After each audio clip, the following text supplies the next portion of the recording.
have started lesson number 4, that is sorting material into groups. In that we have discussed about what is meant by object. The object is nothing but the thing which we can see or touch is called as an object. All the objects are made up of material. Am I right? We have discussed about the objects are made up of material. Along with that, we have discussed about the classification of an object. Why there is important to classify the object? Why there is a need of classification? To get an particular object systematic. The systematic arrangement is most important so that we can get the object easily. Am I right? So these things we have discussed in the last video. In today's video, we are going to discuss about the properties of material. In today's video, we are going to discuss about properties of material. Materials is nothing but objects are made up of different types of material. So let's discuss about the properties of material. Now just imagine now in the kitchen. You are visiting in the kitchen. Am I right? You know very well the gas. Yes, you can see the different varieties of metal, different varieties of the utensils in the kitchen. Am I right? But if we will keep the plastic utensil, if we will keep on the gas burner, then what is going to happen? Yes, it is going to melt. So instead of plastic, we use a metal. We use the metal for the preparing the food. For preparing food, we use the metal like such as aluminium. Am I right? We use such type of utensils so that we can prepare the food.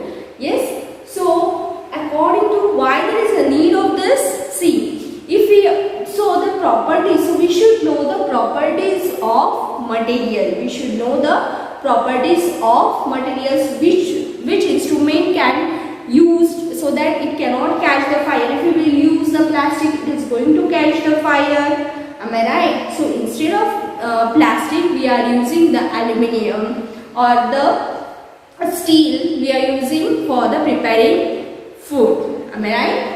So appearance. The first property is appearance. Now what is meant by the appearance? Material. If you will go everywhere, you can find the different varieties of object, different varieties of material. Am I right? They have a different shape, size. Am I right? They have a different shape, size. Now if you will look at wood is totally different from the steel. It is different from the plastic. Plastic is different from the aluminium. The plastic is different from the gold. Am I right? So they look very differently. Some look very shiny, some look very dull. You can see if there are some objects which looks very shiny. The material, there are some material, they looks very shiny. Special kind of shine is present in the particular material. Let's do an activity. Okay, just see this activity. Let's do an activity. Okay, let's do an activity to check the presence of shiny or lustrous, that is lustrous or non-lustrous material. Now you can see this is an aluminium, this is steel, this is wood and this is a plastic. I have taken the 4 materials and this is a sandpaper. This is a sandpaper. When I will rub this with a sandpaper, you can see the shiny surface. You can see the shine. Am I right? You can see the shine. Yes, so the aluminium, when it is rubbed with the sandpaper, it shows the shiny surface. Even now when I rub the steel, you can see the shininess. Can you see? Yes, it is shining after rubbing. Now wood. Is there any effect on the wood? No. Plastic. Can you see? Oh, it is becoming so much dirty. Am I right? So, the material. So, in this experiment, by this activity, we can prove the materials which can be rubbed with a sandpaper or the materials which are shiny. Such a materials they are called as a lustrous material, and the materials which do not shine they are called as a non-lustrous material. For example, if we will take aluminium and this steel, they are shiny material, while these two they are non-shiny material. I hope that you have understood the activity. Let's learn the next point, that is texture. I hope that you have understood about appearance. Let's learn about the texture. Texture is nothing but by looking at an object, we can see whether the object is rough or smooth. For example, if we will see this part is very smooth. If you look at a duster, it is very smooth. But if I will touch the sandpaper, what I can see? Yes, it is rough. There are some bumps. Bumps means the area, it is not smooth, the area is like this, little bit bumps it has.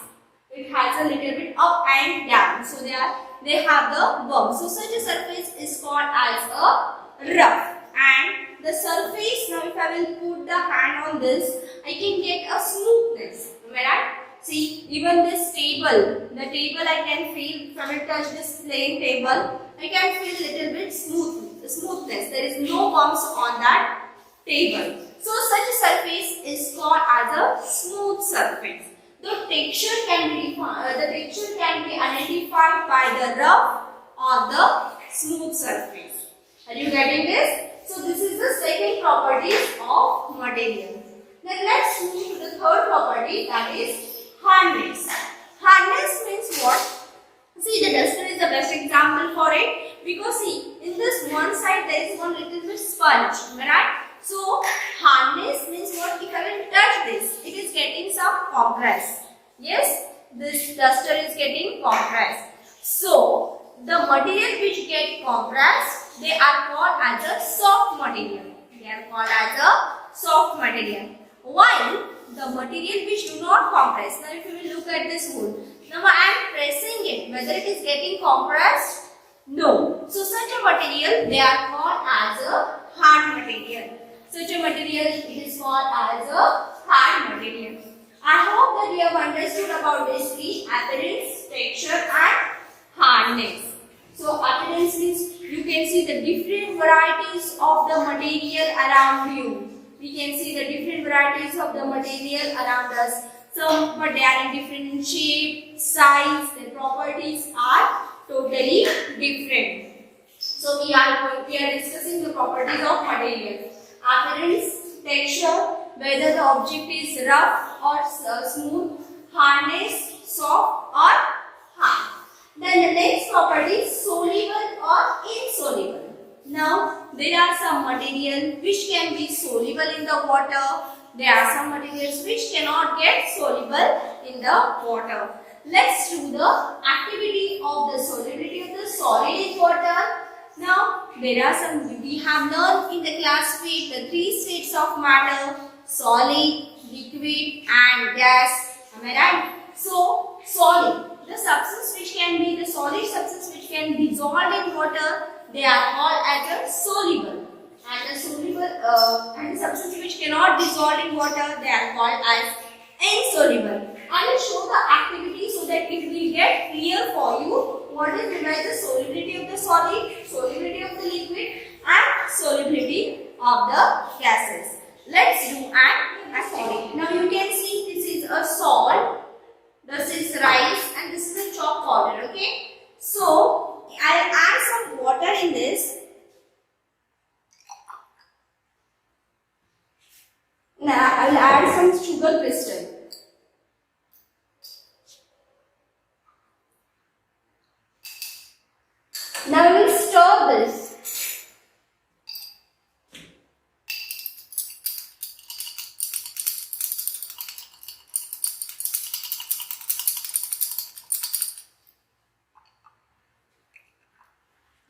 I will stir this. You can see the sugar crystal will get dissolved in the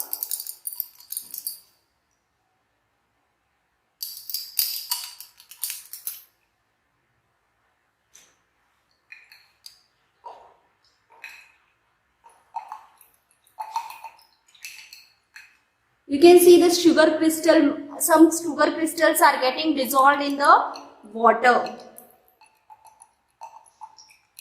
You have to shake it well. Till that, let the sugar crystal, I will make it for settlement. Keep it for settle. Then in the same test, test tube, I will take some chalk powder. Okay, I will add some chalk powder in it. And I will pour some water. Let's see whether it is getting dissolved or not.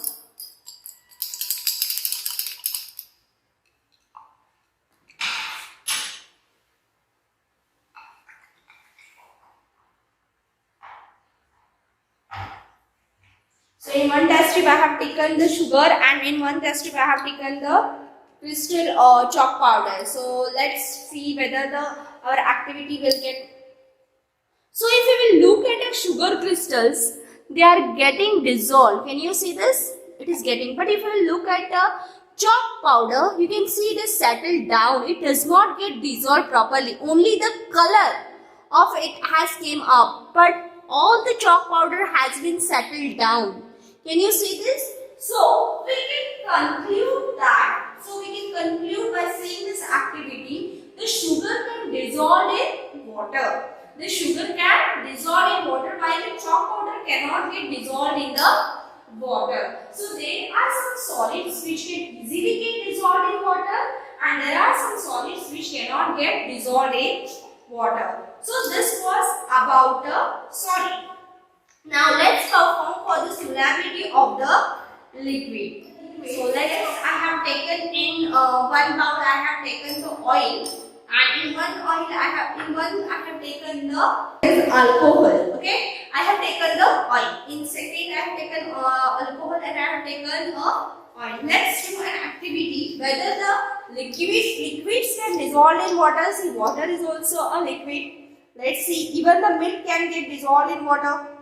So I have added some water in it, both the test tube, to get quick result. So I have taken the two test tube. I have added some water. In that one test tube, I will add some oil. This is a food oil which we use.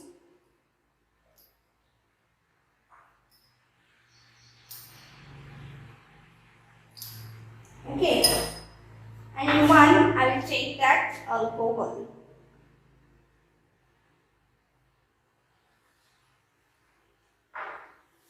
So if you will see the reaction, if you will see properly,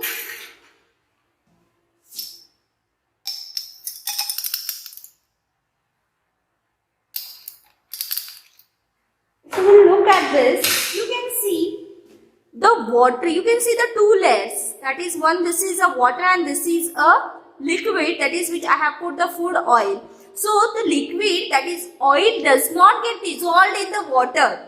It does not get dissolved in water, while this acetone, that alcohol I have put, it is get dissolved in the water. You can see it is mixed with that water. But if you look at this, you can see the two layers. The water is downside and oil is upside. Am I right? So in this way, we can also conclude that there are some liquids which can get soluble in the water and which cannot get soluble in the water.